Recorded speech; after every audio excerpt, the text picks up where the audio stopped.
Hi, this is a video it's about particle drawings of gases to kind of represent different things.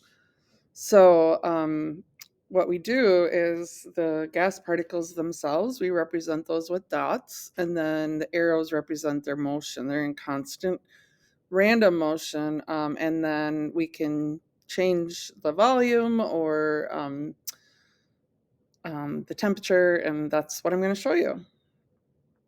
So if I change temperature, let's say I have a gas and I'm gonna hold my the number of moles constant, and then I would show, this would be maybe their motion.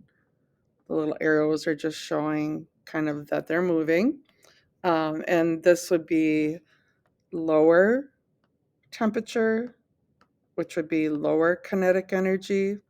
So the particles are moving slower. That's why I drew the arrows a little bit shorter than what I'm going to draw now. So now if I keep the moles of gas constant, and now let's assume this is a higher temp, which is higher kinetic energy, which means they're moving faster, I would just draw these arrows longer to represent that. So that is how you show changes in temperature.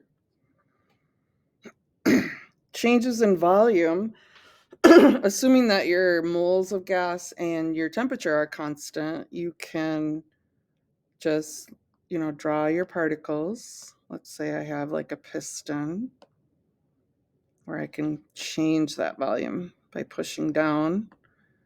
But let's say I've got these particles and they're moving. And then I decide I'm going to decrease that volume. So I'm going to push them down. And I'm still going to keep my number of moles of gas and my temperature constant. So that is how I would show a change in volume, but not a change in temperature, or the amount of the gas or the moles of gas.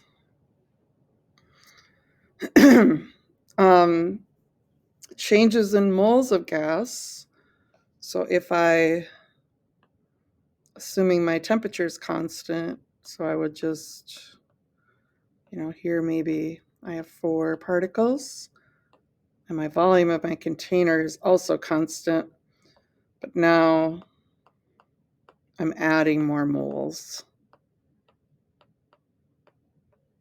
So just more gas particles.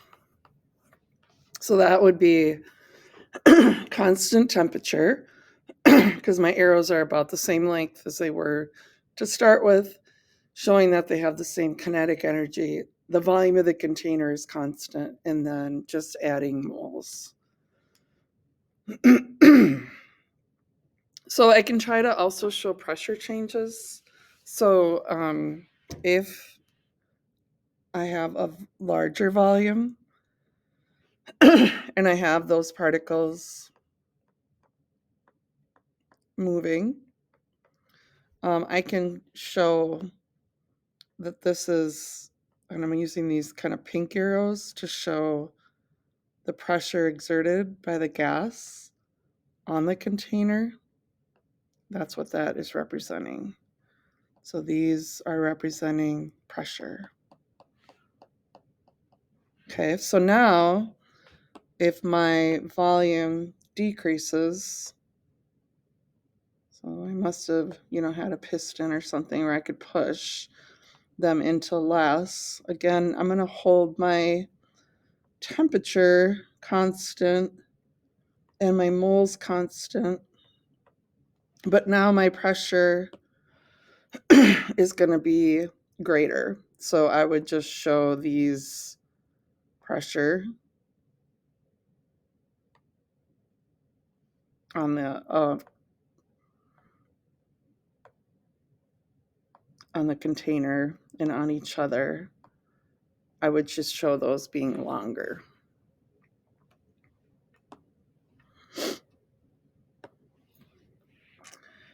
And one more is I think one more. Wait, yeah, that's our last one.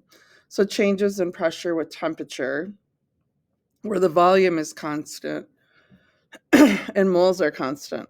So, you might have a container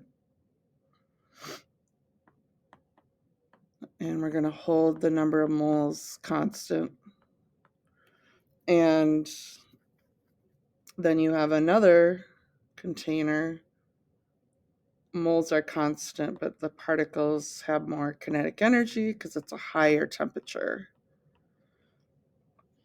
So then my pressure, again, we're going to use the pink arrows, just pushing on the container, on the gas. It's going to be greater over here. So I'm going to make those longer to represent that.